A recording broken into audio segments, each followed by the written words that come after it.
이런 정도를 매칭해보지 않고서는 이런 정도의 앰프가 왜 필요한지를 당장에는 이해할 수가 없죠. 야, 이 스피커에서 이런 음질이 나올 줄 몰랐네. 야, 이게 진짜 초하이엔드구나. 텔로스 800 파워 앰프를 사용해 보시는 순간 골드문트는 구동력이 조금 약하지 않나? 이런 생각을 아예 하실 필요가 없습니다. 음색적 매력이라는 게 타 브랜드에 비해서 워낙 차별성이 있고 탁월하기 때문에 쓰는 브랜드가 골드문트예요. 안녕하세요, 플레인지의 주기표입니다. 오늘 영상에서는 오랜만에 또 골드문트 이야기를 해볼까 합니다. 골드문트의 프리파워 앰프 텔로스 800이 있고요. 그리고 신형 프리앰프인 미메시스 엑셀런스라는 프리앰프 매칭에 대해서 이야기해보고자 합니다. 과거에 제가 이런 이야기를 한 적이 있습니다. 골드문트에 대해서 저도 경험이 그다지 많지 않을 때 골드문트 중에서도 이게 진정한 골드문트 사운드구나 라고 할 수 있는 제품을 한번 경험을 해보자 라고 해서 경험을 해봤던 제품이 그 당시에 텔로스 1000이라는 제품이었습니다. 프리앰프는 그 당시에 레퍼런스 프리앰프 매칭을 해서 감상을 했었던 것 같아요. 이제 숫자가 높을수록 고급 기종이죠. 해서 현재 제가 가지고 있는 텔로스 800보다 텔로스 1000은 모노블럭 앰프였기 때문에 좀 더 고급 기종이었습니다. 그때 제가 섣불리 생각을 했었던 게 그때 그 제품들의 디자인이라든지 또 럭셔리함이라든지 무엇보다도 성능 자체가 너무 마음에 들어서 야, 텔로스 1000 정도면은 당장에는 내가 다른 앰프는 더 이상 부러워하거나 생각할 필요가 없겠구나. 그래서 기회가 된다라면 이걸 할부로라도 제가 이제 오디오 리뷰어였기 때문에 수입원에서 좀 싸게 준다라고 한다면은 할부로라도 좀 사고 싶다라는 생각을 했었습니다. 과거에 제가 골드문트 이야기하면서 그 이야기를 한 적이 있습니다. 그런데 텔로스 1000 같은 경우에는 텔로스 800보다도 더 상위 기종이고 모노블럭 제품이었기 때문에, 그리고 프리앰프도 그 당시에는 좀 더 비쌌어요. 비싼 매칭이었었어요. 그래서 그때는 아무리 리뷰어가 수입원의 이야기를 잘해서 좀 더 저렴하게 받는다고 하더라도 어찌됐든 가격이 1억이 훨씬 더 넘었었습니다. 그때는 지금보다도 한 10년 전이었기 때문에 가진 게 너무 없어가지고 결혼도 했을 때였고, 그때 결혼 초였었기 때문에 여보 나 저거 갖고 싶어, 저게 있어야 내가 오디오 리뷰 활동을 계속 하는데 도움이 될 것 같아. 근데 저희가 타고 다니는 차보다도 훨씬 더 몇 배, 한 2배 이상 비싼 제품이었다 보니까 엄두를 낼 수가 없는 제품이었어요. 그런데 텔로스 800이라는 제품이 이제 나왔죠. 저 텔로스 800과 엑셀런스 프리앰프는 제 제품입니다. 제 겁니다. 제 거. 대여받은 제품이 아니라 그동안 여러분들께서 많이 성원을 해주시고 많이 응원해 주시고 많이 도와주셔서 골드문트 엑셀런스 프리앰프와 골드문트 텔로스 800은 제가 돈을 주고 구입할 수 있게 되었습니다. 현재는 제가 제일 스피커를 완벽하게 매칭을 해서 음질을 들어봐야 되겠다 라고 할 때는 텔로스 800과 골드문트 엑셀런스 프리앰프를 매칭을 해서 음악 재생을 하고 있습니다. 사실상 이 골드문트의 가격 정책이라는 게 이런 게 있습니다. 골드문트 하면은 가격표 자체가 무조건 억당이잖아요. 근데 이제 그 비용을 이제 다 받는 것은 아니고 적정하게 협의를 해서 판매를 하죠. 자동차 가격도 무조건 정해진 가격 그대로 판매하지 않지 않습니까? 괜히 골드문트라든지 고가의 하이엔드 오디오 제품만 가격을 숨겨서 판매를 한다, 그렇게 굳이 생각하실 필요까지는 없습니다. 너무 부정적으로. 수입 자동차들도 대부분 다 그러니까요. 그런데 골드문트라는 브랜드 자체는 스위스에서 생산을 하면서 비싸도 너무 비싸기 때문에 좀 비싼 상위 기종 같은 경우에는 아무래도 좀 비싼 가격에 판매를 하고, 그래도 골드문트의 품질을 우리나라 소비자분들께서 좀 누려보시기 위해서는 마진을 좀 줄이더라도 좀 저렴하게 판매를 해야 되지 않느냐 라고 생각을 해서 좀 합리적인 비용으로 유통을 하는 라인업들이 또 따로 있습니다. 합리적인 가격으로 유통할 수 있는 방법이라는 것은 또 여러 가지가 있을 수 있겠죠. 대표적으로 그 특정 제품만, 그 특정 라인업만 다량으로 좀 많은 수량을 주문을 하면서 스위스 본사에서 가격 할인을 받는다든지, 수입사에서도 마진을 적게 보고 대리점에서도 마진을 적게 보면서 골드문트 제품의 우수성을 알리기 위해서 이 제품들은 비교적 저렴하게 마진을 적게 보면서 판매를 해보자 프로모션을 하는 제품들 라인업이 몇 가지가 있어요. 프리파워 앰프 중에서는 텔로스 1800만 하더라도 가격이 이제 억대로 이제 올라가는 겁니다. 어마어마하게 비싸지는 거예요. 그런데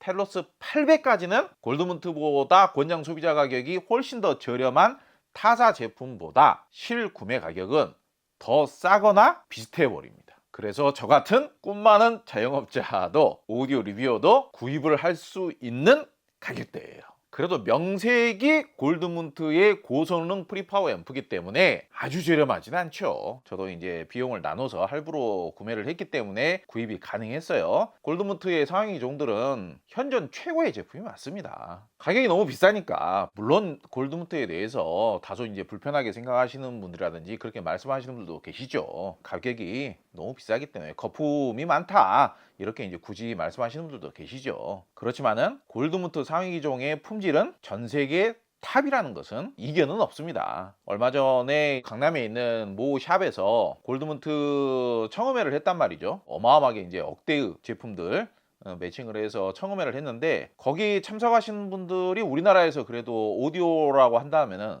하이엔드 오디오에 대해서는 내노라 하는 오디오 고수분들께서 몇십 명이 모여가지고 청음회를 했고 후기도 이렇게 쭉쭉쭉 나오고 있는데 거기는 골드문트 오리지널 풀 세트 조합이었어요. 골드문트의 우수성에 대해서는 다들 인정을 하시지 않습니까? 그래도 음질을 들으실 줄 아시는 분들이고 그런 골드문트의 대단함을 느낄 수 있는 프리파워 앰프로서는 시작점. 과거에는 골드문트의 파워 앰프가 저거보다 경량급, 가볍고 스마트한 파워 앰프들도 있었어요. 근데 이제 그거는 이제 고출력 중량급 초하이엔드급 파워 앰프라고 볼 수가 없고 아무래도 초하이엔드급 강력한 파워 앰프라고 한다면은 텔로스 800 정도부터가 시작이지 않은가 그렇게 생각을 해봅니다. 골드문트에 대해서 이야기를 하다 보면은 골드문트가 성능이 좋다라는 근거가 뭐냐 괜히 그냥 브랜드값 아니냐 이렇게 또 이제 생각하시는 분들도 계시는데요. 골드문트가 사실 가장 과학적으로 만들어지는 오디오 제품입니다. 그런 부분들을 일일이 다 설명을 드리려면은 골드문트의 기술 자료 책자가 있다고 해요. 수입사에 가면은 그 책자가 있습니다. 골드문트의 기술 자료와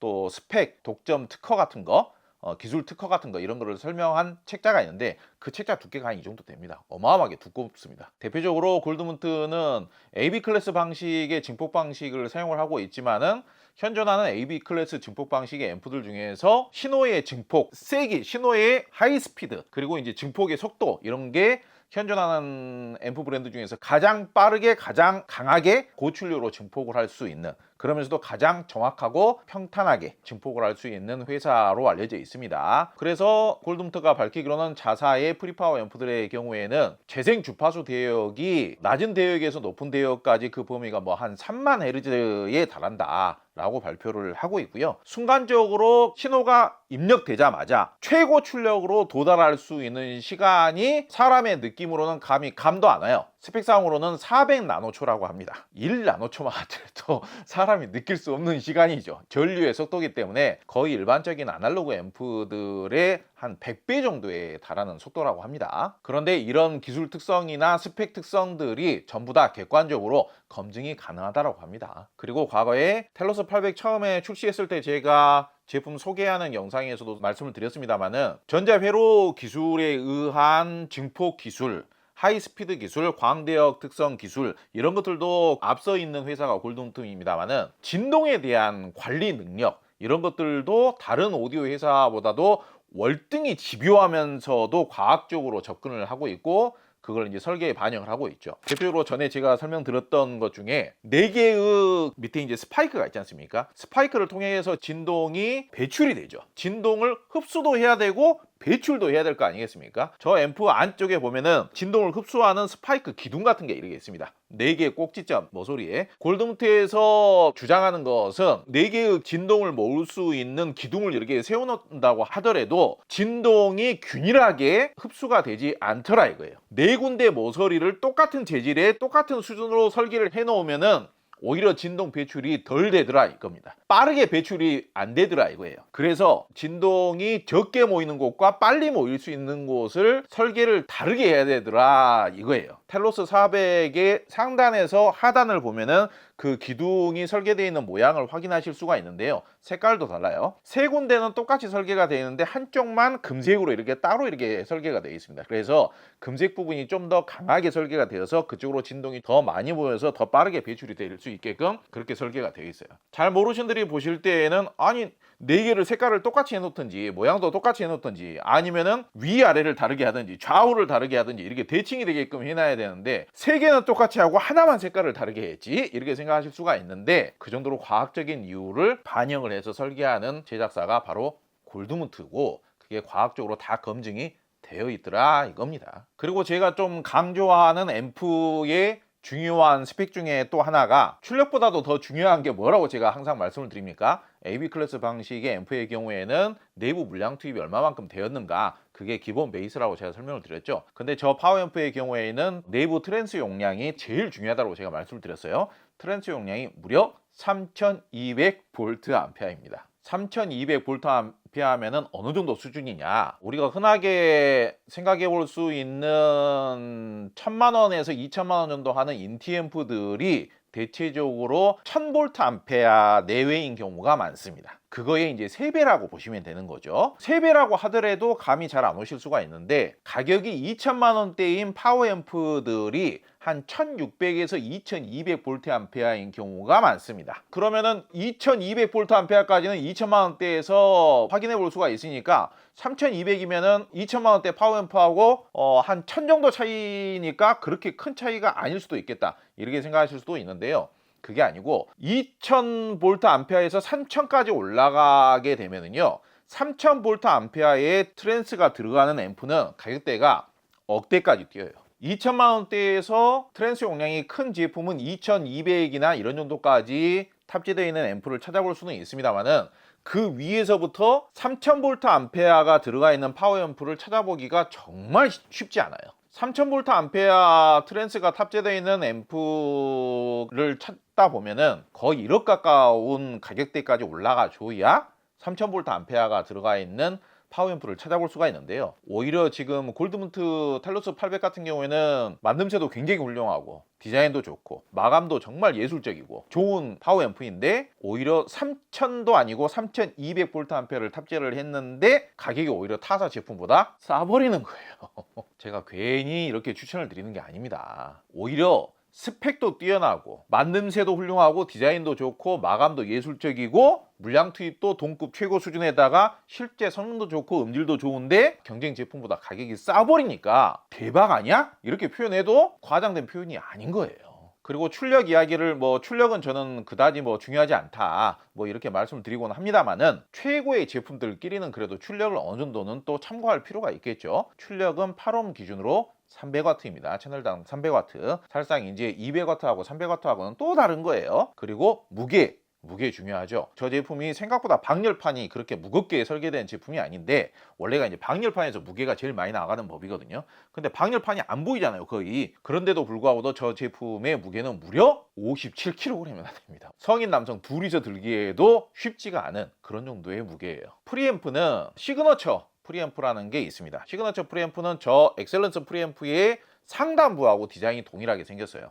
그런데 웬만하면은 최고급의 사운드를 누리고자 하시는 분들이라면은 비용을 조금 더 투자하셔서 엑셀런스 프리앰프를 권장을 드리고 싶습니다. 가능하다면요. 골드문트가 제시하는 초하이엔드급의 사운드를 유감없이 한번 누려보고 싶으시다 라고 한다면은 저 위로 레퍼런스 프리앰프라는 게 또 미메시스 레퍼런스라는 게 따로 있어요. 걔는 이제 프리앰프 가격만 또 이제 가격이 한 어마어마하게 비쌉니다. 레퍼런스 미메시스까지 아니더라도 엑셀런스만 하더라도 저는 역시 골드문트는 프리앰프까지도 잘 만드는 회사다. 예컨대 이제 미국에 힘이 좋다라는 파워앰프 잘 만드는 회사들이 여럿 있어요. 그런데 파워앰프 잘 만드는 회사가 프리앰프까지 잘 만드는 회사가 생각보다 그렇게 많지가 않아요. 물론 자사 제품들끼리는 매칭은 잘 맞춰놨겠죠. 그런데 그 회사의 프리앰프를 단독으로 썼더니 음질이 월등히 업그레이드가 되더라, 이런 케이스는 생각처럼 많지가 않습니다. 골드문트는 프리앰프를 잘 만들기로도 유명합니다. 타사 파워앰프와 골드문트 프리앰프를 매칭을 해도 음질이 확연히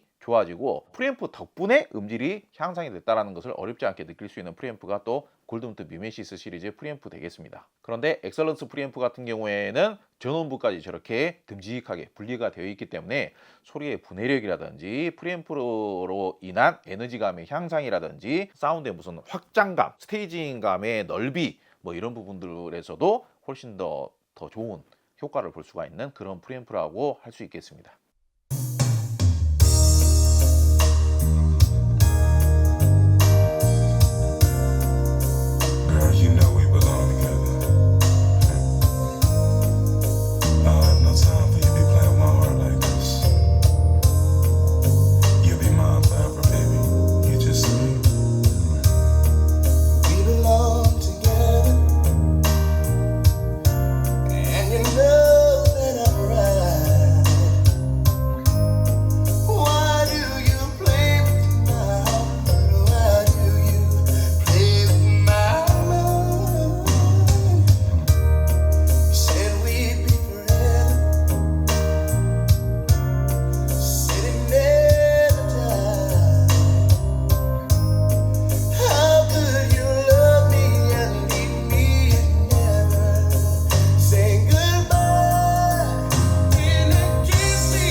Loving you was like a party.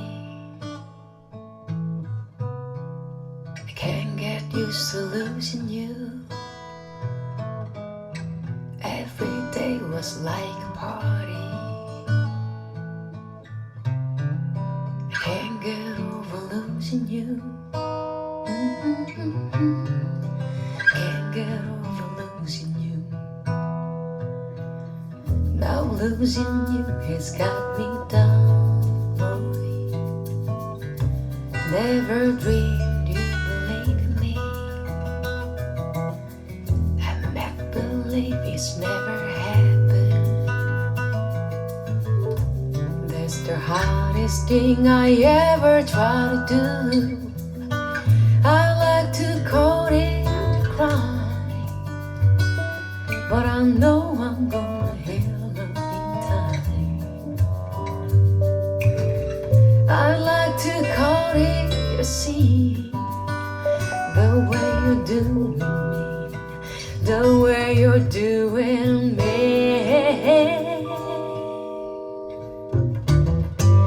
Loving you was like a good time party. Oh yeah, yeah, yeah.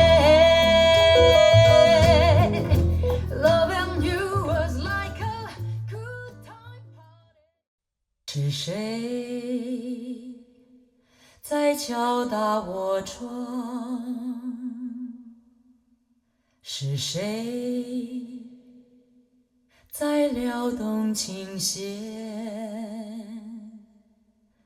那一段被遗忘的时光，渐渐地回渗出我心坎。是谁在敲打我窗？是谁在撩动琴弦？记忆中那欢乐的情景，慢慢地浮现在我的脑海。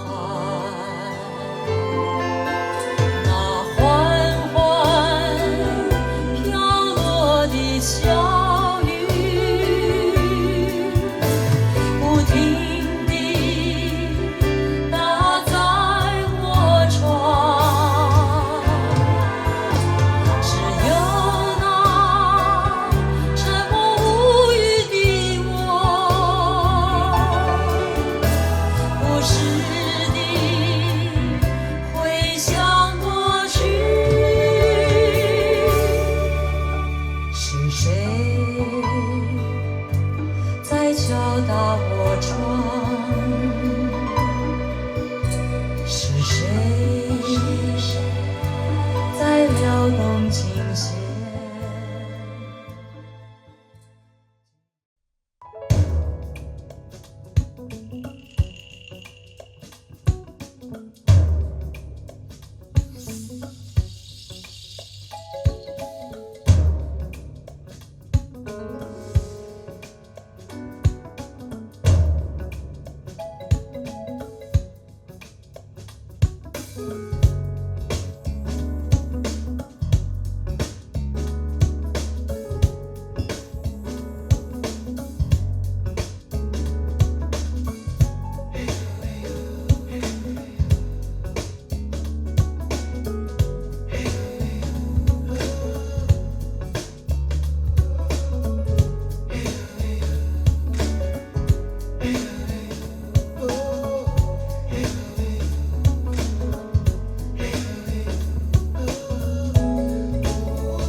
I had a dream. I got everything I wanted, not what you think. And if I'm being honest, it might have been a nightmare to anyone who might care. Thought I could fly, so I stepped off the golden. Nobody cried, nobody even noticed. I saw them standing right there. Kinda thought they might care. I had a dream. I got everything I wanted, but when I wake up I see you with me. And you say, as long as I'm here, no one can hurt you. Don't wanna lie here, but you can learn to. If I could change the way that you see yourself, you wouldn't wonder why they don't deserve you. I tried to scream, but my head was underwater.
음질에 대한 설명을 좀 드리자면은 오늘 저는 골드문트 오리지널 매칭인 골드문트의 테티스라는 풀 알루미늄 스피커가 있습니다. 그 제품하고도 당연히 매칭이 좋죠. 오히려 골드문트의 이미지는 약간 차가운 듯한 이미지일 수가 있는데 골드문트의 풀 알루미늄 스피커를 매칭을 하잖아요. 음질이 좀 더 따스해지고 보드러워지고 숙연해지고 진득해집니다. 오히려 질감적인 느낌은 좀 더 낫다라고 생각을 해요. 근데 문제는 그쪽이 더 비싸버리죠. 스피커 가격이. 스피커가 체구는 작으면서 가격이 더 비싸지죠. 괜히 골드문트가 아니에요. 골드문트가 괜히 스피커를 그렇게 만든 게 아닙니다. 그리고 오늘은 메인으로 스칼라 유토피아를 재생을 했습니다만 스칼라 유토피아가 아무래도 제일 익숙합니다. 이 가격대에서는 스칼라 유토피아가 제일 익숙하고 구동이 잘 되고 그래서 스칼라 유토피아를 메인으로 매칭을 했고요. 상위 기종으로는 앰프가 이런 정도가 된다라면 스칼라 유토피아뿐만이 아니라 마에스트로 유토피아나 스텔라 유토피아까지도 매칭이 가능하겠죠. 그런데 오늘 재생한 사운드를 들어보시면요, 종종 포칼 스피커는 소리가 얇고 가볍고 자극적이지 않느냐 이렇게 말씀하시는 분들 계시는데 그런 분들 전부 다 오셔서 지금 이 매칭의 사운드를 들어보시길 바랍니다. 포칼 유토피아 스피커가 어디 사운드가 가볍고 저음이 부실하고 사운드가 얇고 그렇다고 하는 것인지, 그러면은 아니 스피커 가격에 비해서 앰프가 너무 비싼 거 아니야 이렇게 말씀하시는 분들도 계시고 그러겠습니다만은, 그렇게 말씀하시는 분들은 하이엔드 매칭에 대해서 잘 모르시는 분들이세요. 포칼 유토피아 시리즈의 올인원 제품이나 아니면 인티앰프를 매칭하는 것은 그거는 그냥 커트라인이지 최고 권장 사항은 아니지 않습니까? 누가 몇천만 원짜리 대형 하이엔드 스피커에 인티앰프가 권장사항이라고, 올인원 앰프가 권장사항이라고 이야기하는 사람이 어디 있습니까? 사실 그렇게 매칭해서 사용하는 것도 나쁘지 않습니다. 충분히 괜찮습니다. 이렇게 말씀드리고는 하죠. 그런데 그게 커트라인 이상이다, 들을만하다, 이렇게 말씀을 드리는 거지, 그렇게 매칭하셔서 사용하시는 게 이 스피커의 능력을 유감없이 끌어내줄 수 있는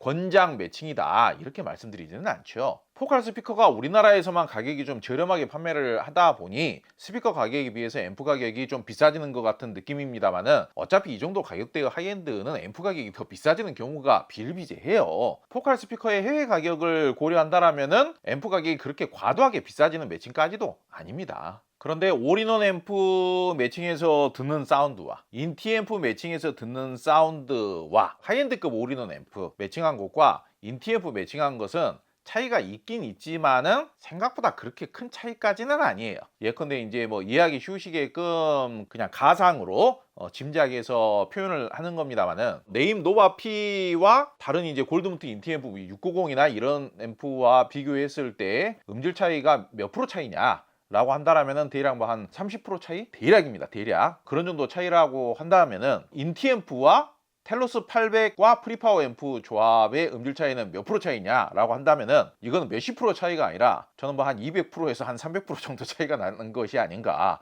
그런 정도로 어마어마한 음질 차이가 확장이 된다, 그렇게 생각하시면 될 것 같아요. 지금 포플레이의 챈트라는 곡을 재생을 했지 않습니까? 이 포플레이 챈트라는 곡이 순간적인 다이나믹 레인지, 순간적으로 치고 빠지는 느낌, 강력함, 이런 거를 테스트하기 위해서, 또 명지감, 뚜렷한 이미징, 이런 걸 확인하기 위해서 재생하는 곡이거든요. 그런데 올인원 앰프나 인티 앰프에 매칭했던 거에 비해서 이 포플레이의 챈트라는 곡을 오늘 들어보면은요, 어마어마한 강력함의 차이가 느껴지죠. 마치 저음을 뚱 딱 이렇게 때릴 때 뚝따닥딱 때리고 치고 빠지는 음이 있지 않습니까? 망치 중에서 오한마라는 망치 있지 않습니까? 오한마 같은 느낌의 도끼 있죠. 이런 손도끼 말고 이렇게 휘둘러가지고 꾹 내려 찍어야 되는 도끼 있지 않습니까? 그런 도끼로 내려 찍어가지고 진짜 둘로 쪼개지면서 갈라지는 듯한 뭔가 엄청나게 무게감 있는 물체가, 그런 정도의 무게감과 어마한 에너지감과 강력함이 느껴지죠. 그러니까 다시 제가 말씀을 드리는 거예요.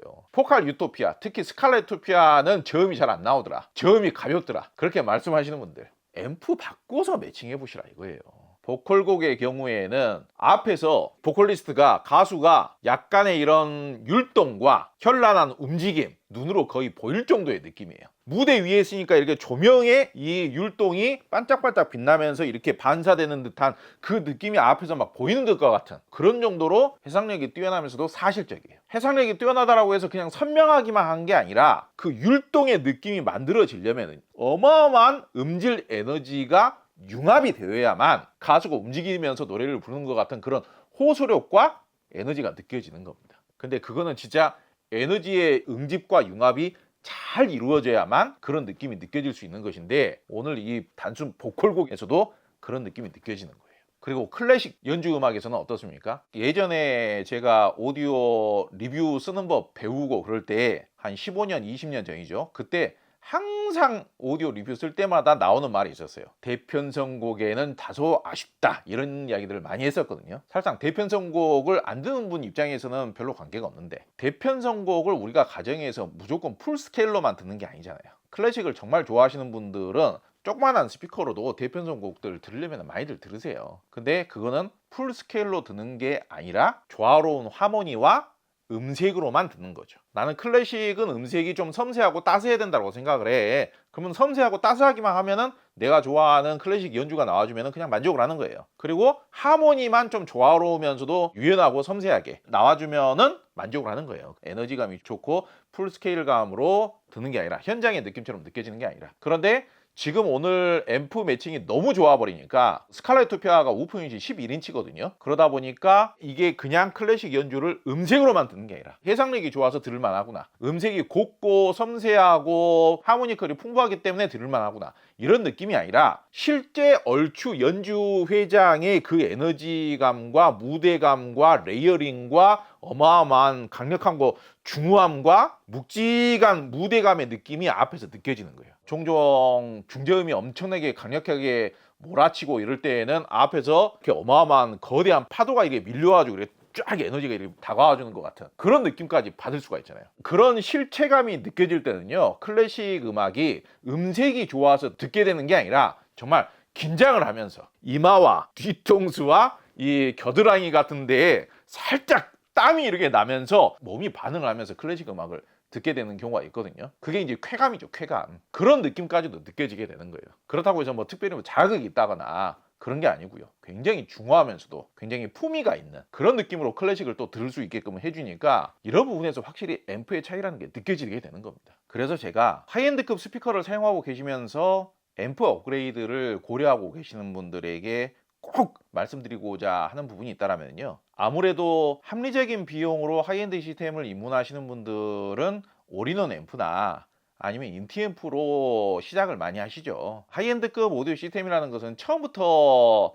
끝판왕 매칭이라는 게 쉽지 않아요. 올인원 앰프나 인티앰프로 매칭한다라고 해서 뭐 잘못 사용하고 있습니다, 그렇게 하시면 안 됩니다, 그렇게 말씀드리고자 하는 건 아니고요. 아까 제가 분명히 말씀드린 대로 커트라인 이상, 그리고 제가 숫자로 표현을 많이 하지 않습니까? 80점에서 85점 이상이면은 거기서부터는 사용하셔도 만족도는 충분히 보장이 된다. 그리고 85점 이상에서 90점이 넘어가게끔 하는 것은 마니아의 영역이다. 내가 좀 더 만족을 하고 싶을 때, 완벽한 음질을 만들고자 할 때, 그때부터는 이제 업그레이드를 하든지 아니면 앰프에다도 적지 않게 투자를 하셔야 되는 거예요. 제가 이제 자동차의 비유를 많이 하지 않습니까? 정말 내가 운전을 좋아하고 가족들과 함께 운전을 할 때 정말 편안하게 좋은 승차감으로 다니는 거를 내가 좋아한다. 그래가지고 대형 세단을 샀어요. 대형 SUV 아니면은 대형 세단 같은 걸 샀어요. 뭐 랜드로버, 레인지로버 같은 거라든지 아니면 뭐 벤츠 S클래스라든지 BMW 7 시리즈라든지 샀다 이거예요. 그런 차들이 내부도 넓지만은요, 차량 무게만 하더라도 무조건 2톤이 넘고 진짜 무거운 차는 뭐 2.6톤 뭐 이런 정도가 돼요. 아반떼 2대, 소나타 2대, 그러니까 중형차 2대 정도의 무게까지도 나간다라고 생각하시면 돼요. 근데 무겁다라고 해서 단점이 발생하면 안 되겠죠. 자, 여기서부터 잘 들으세요. 내가 대형 세단을 샀는데 차가 크고 무겁기 때문에 오르막길을 올라가고 있는데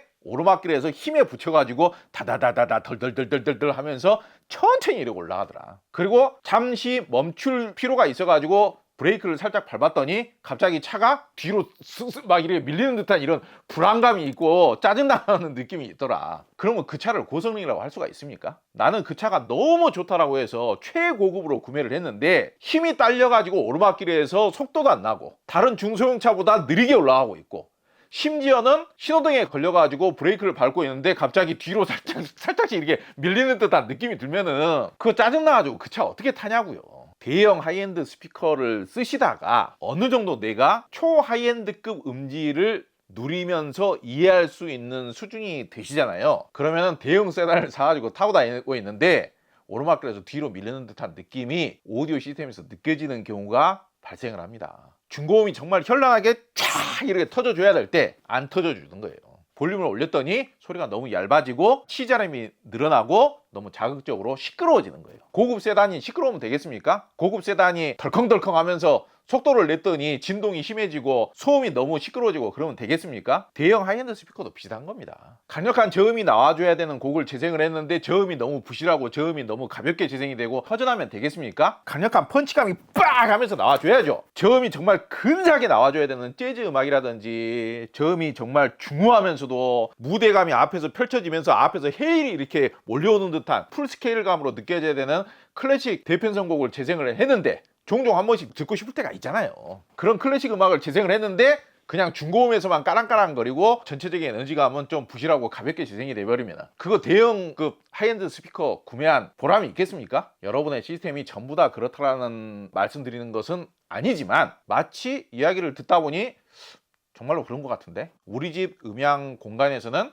이 정도 스피커면 충분해. 사이즈 자체는 내가 가지고 있는 스피커의 강력함이라는 측면은 이 정도면 충분하다. 그러면은 앰프에 더 투자를 해보셔야 되는 거예요. 인티 앰프를 사용하고 있거나 올인원 앰프를 사용하고 있거나 프리파워 앰프를 사용한다고 하더라도 파워 앰프가 한 2,500만 원 미만 파워 앰프라면은 골드문트 텔루스 800 정도의 초고성능 파워 앰프로 업그레이드를 한번 고려해 볼 만 한 것이죠. 오늘 스피커 매칭 자체는 아무래도 스칼렛토피아가 워낙 익숙하고 여러분들께서도 잘 알고 계시기 때문에 스칼렛토피아에 매칭을 했습니다만은 골드문트의 고성능 앰프들은요 브랜드를 가리지 않습니다. 기본적으로 초하이스피드의 고출력 고성능의 파워앰프이기 때문에 프리앰프의 성능도 워낙 뛰어나기 때문에 브랜드를 가리지 않아요. 앰프가 성능이 좋으면요 브랜드를 가리지 않습니다. 그리고 골드문트는 해상력도 엄청 뛰어나고 광대역 특성도 현존 앰프 중에서 가장 우수하다라고 골드문트 측에서는 주장을 하고 있고 실제로 그런 기술 자료도 내놓고 있어요.